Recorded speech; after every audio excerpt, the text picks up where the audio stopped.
Hi friends, welcome to Cook with Gayu Kitchen. இன்னைக்கு நம்ம பார்க்க போற ரெசிபி ஒரு ஸ்வீட் ரெசிபி தாங்க பார்க்க போறோம். அதாவது முத்தஞ்சன் ஸ்வீட் எப்படி செய்யறதுன்னு தாங்க பார்க்க போறோம்.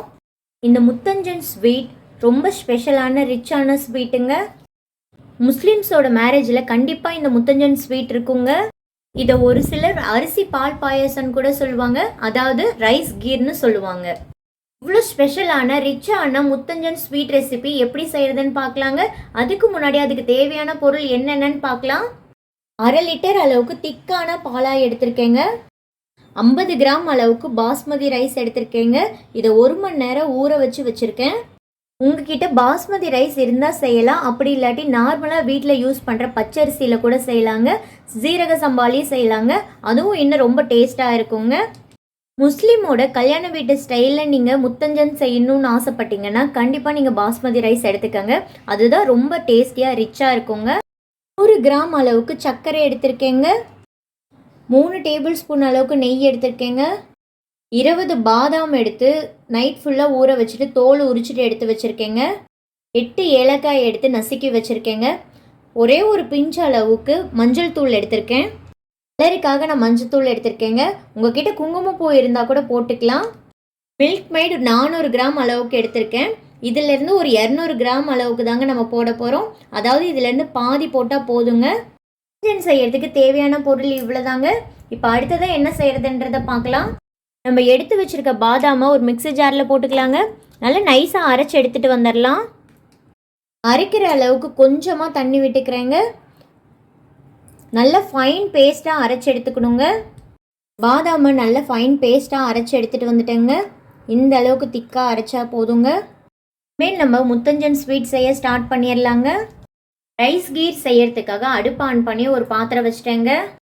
எடுத்து வச்சுருக்க பாஸ்மதி ரைஸ் வேகிறதுக்காக நான் 1 லிட்டர் அளவுக்கு தண்ணி அளந்து எடுத்து வச்சுருக்கேங்க. இப்போ இதில் சேர்த்துட்றேங்க.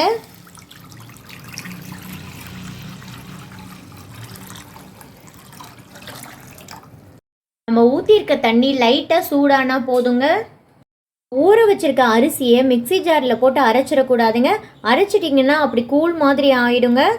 அதனால் இப்படி கையாலே உங்களால் முடிஞ்ச அளவுக்கு பிசைஞ்சு விட்டுறணும். அப்போ ஓரளவுக்கு அரிசி உடஞ்சிருக்கும். அந்த அளவுக்கு உடஞ்சா போதும்.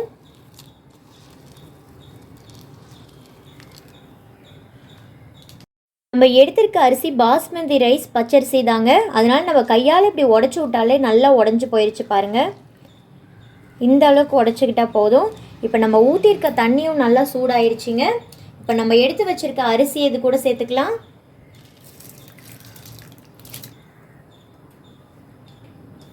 நம்ம எடுத்து வச்சுருக்க ஏலக்காய் தூளையும் போட்டுக்கலாங்க. அடுப்போட அனலை நல்லா ஹை ஃப்ளேமில் வச்சுக்கலாங்க. வச்சுட்டு நல்லா கிளறி விட்டுறணுங்க. இந்த அரிசி நல்லா வெந்து வரணும். நம்ம போட்டிருக்க அரிசி நல்லா 3/4 பதத்துக்கு வெந்து வரட்டுங்க. அதுக்காக ஒரு மூடி போட்டு மூடி வச்சிட்றேன். ஒரு 4 நிமிஷத்துக்கு இது நல்லா வெந்து வரட்டும். அதுக்கப்புறமா நம்ம பார்க்கலாம். நம்ம மூடி போட்டிருக்கோனால உள்ளே இருக்க தண்ணியெல்லாம் வெளியில் வர ஆரம்பிக்குங்க. அப்பப்போ எடுத்து கிளறி கொடுங்க. அடுப்போட அனலை மீடியமாகவே வச்சுக்கோங்க. அப்போ தான் தண்ணி வெளியில் லீக்கேஜ் ஆகாமல் இருக்குங்க. அரிசி போட்டு 2 நிமிஷம் ஆயிடுச்சுங்க. அரிசி நல்லா கொதிஞ்சிட்டும் இருக்குது. இப்போ ஓப்பன் பண்ணி ஒரு தடவை கிளறி கொடுத்துக்கலாம். நல்லா இந்த மாதிரி கிளறி விட்டுடலாம். அரிசியும் பாருங்கள் கொஞ்சமாக வெந்திருக்கு. இந்த தண்ணியெல்லாம் நல்லா ட்ரை ஆகணும். அந்த அளவுக்கு வேக விட்டுக்கணும் அரிசியை. நம்ம திரும்பவும் மூடி போட்டு ஒரு 2 நிமிஷத்துக்கு வேக விட்டுக்கலாங்க. நம்ம ஊற்றிருக்க தண்ணியெல்லாம் அப்போ தான் நல்லா வத்தி இருக்கும். இப்போ மூடி வச்சு 2 நிமிஷம் ஆயிடுச்சு. ஓப்பன் பண்ணி பார்க்கலாம். தண்ணியெல்லாம் பாருங்கள் நமக்கு ட்ரையாக இருக்குது. நம்ம ஊற்றின தண்ணியெல்லாம் நல்லா வத்திட்டு பாருங்கள் சாப்பாடு மட்டும்தான் இருக்குது. ஒரு தடவை கிளறி கொடுத்துடலாங்க, இல்லைன்னா அடி பிடிச்சிரும் சாப்பாடு. நம்ம போட்டிருந்த அரிசி நல்லா வெந்துருச்சுங்க. பாருங்கள், உங்களுக்கு பார்க்கும் போதே தெரியும். ஒரு தடவை கரண்டி வச்சு இப்படி மசிச்சு விட்டுறலாம். நம்ம மிக்சியில் அரிசி அரைச்சி போட்டோம்னா இந்த அளவுக்கு நமக்கு திக்னஸ் கிடைக்காதுங்க. கொலன்னு இருக்குங்க. நம்ம குடிக்கும் போது நமக்கு வாய்க்கு அந்த சாப்பாடு கிடைக்கணும். அந்த அளவுக்கு சாப்பாடு இருக்கணும். இந்த அளவுக்கு மசிச்சு விட்டு இப்போ போதுங்க. இதை நம்ம எடுத்து வச்சுருக்க பால் சேர்த்துக்கலாங்க. பால் நல்லா திக்கான பாலாக சேர்த்துக்கங்க. இனிமேல் அடுப்போட அனலை நல்லா மீடியமாக வச்சுட்டு இந்த பாலையும் சாப்பாட்டையும் நல்லா கலரி கொடுத்துக்கலாங்க. ஒரு தடவை நம்ம பால் ஊற்றுனதுக்கப்புறம் சாப்பாடு கொஞ்சம் கெட்டி கெட்டியாக இருக்குங்க. அதை நல்லா உடச்சி விட்டுருங்க. கரண்டி வச்சு இந்த மாதிரி நல்லா அழுத்தி விடுங்க, உடஞ்சிரும். இப்போ பாருங்கள், பால் தனியாக சாப்பாடு தனியாக இருக்குது. இன்னும் கொஞ்சம் நல்லா கொதிஞ்சு வரணும். இந்த பால் நல்லா பச்சை மணம் போகிற வரைக்கும் கொதிக்கணுங்க. நம்ம போட்டிருக்க அரிசியும் முக்கால் பதத்துக்கு தாங்க வெந்து வந்திருக்கு. இந்த பாலோட கொதிஞ்சு வரப்போ நல்லா ஃபுல்லாகவே வெந்து வந்துருங்க. நம்ம பால் ஊற்றுனதுக்கப்புறம் கைவிடாமல் இப்படி கிளறிட்டே இருக்கணுங்க. கை விட்டிங்கன்னா அடி பிடிச்சிரும். நல்லா ஃபுல்லாக தாங்க வச்சுருக்கேன். பால் நல்லா கொதிஞ்சு வர ஆரம்பிக்குது பாருங்கள். இப்போ அடுப்போட அனலை கம்மி பண்ணிடணுங்க. ஃபுல்லாகவே சிம் பண்ணிட்டேன். பாலும் சாதமும் சேர்ந்து நல்லா 2 நிமிஷத்துக்கு கொதிக்கட்டுங்க. பால் நல்லா திக்காக 2 நிமிஷத்துக்கு கொதிஞ்சிருச்சு பாருங்கள். சாதமும் நம்ம போட்டிருக்க பாலும் நல்லா மிங்கல் ஆயிடுச்சு பாருங்கள். நம்ம தனித்தனியாக வரல.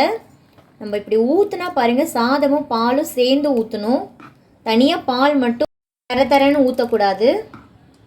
இந்த அளவுக்கு திக்காக இருந்தால் தான் நமக்கு டேஸ்ட்டும் சூப்பராக இருக்குங்க.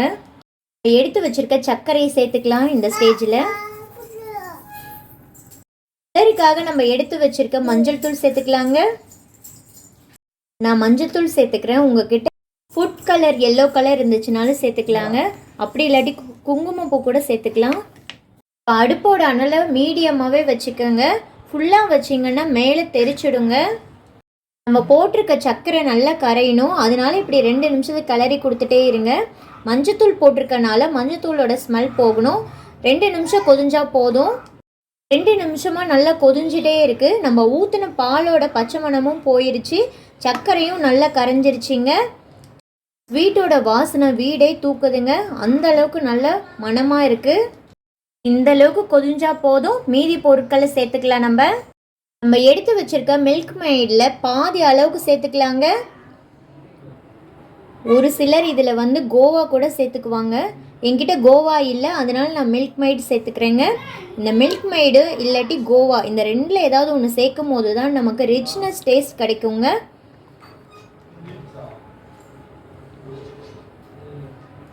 நான் இதில் 1/2 டீன் அளவுக்கு ஊற்றிட்டேங்க. போதும் இந்த அளவுக்கு ஊற்றுனா. நம்ம மில்க் மெய்டு சேர்த்ததுக்கப்புறம் சீக்கிரமாக அடிப்பிடிக்க ஆரம்பிக்குங்க. கைவிடாமல் நல்லா கிளறிட்டே இருக்கணும்.